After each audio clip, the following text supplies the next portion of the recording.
ఐఆర్జీఎస్ ITDA వారికి వచ్చిన ప్రజలకందరూ కూడా నా యొక్క నమస్కారాలు. ముఖ్యంగా ప్రధానమంత్రి సార్, ఎందుకంటే ప్రత్యేకించి దగ్గర మన స్టేట్కి సంబంధించి అయితే 72 సెంచురీల క్యాస్ట్లు ఉన్నాయి, అంటే తెగలు.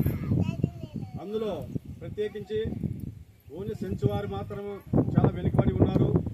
ఈ సెంచు వాళ్ళని ఇంకా డెవలప్ చేయాలనేటువంటి ఉద్దేశంతో మన అధికారులందరూ కూడా ఈరోజు ఇక్కడికి పంపడం జరిగింది. మిమ్మల్ని అందరూ కూడా బాగా డెవలప్ చేయాలనే ఉద్దేశం ఎవరికుందంటే ప్రధానమంత్రి గారు ప్రత్యేకించి మన దేశాన్ని పరిపాలించే నరేంద్ర మోడీ గారు, గవర్నమెంట్ నరేంద్ర మోడీ సార్ గారు మిమ్మల్ని అందరినీ కూడా మీ యొక్క గూడాలకు వెళ్ళి మీకు యోగక్షేమాలు తెలుసుకొని మీకు ఇంకా ఏమేమి కావాలి, మీకు ఇంకా అవసరాలు ఏమున్నాయి ఇక్కడ అనేటువంటి కూడా తెలుసుకొని రావడానికి కోసం మమ్మల్ని అందరూ కూడా పంపించారు. మీరు ఈరోజు ఈ మీటింగ్ జరిగిన తర్వాత జరిగేటప్పుడు కానీ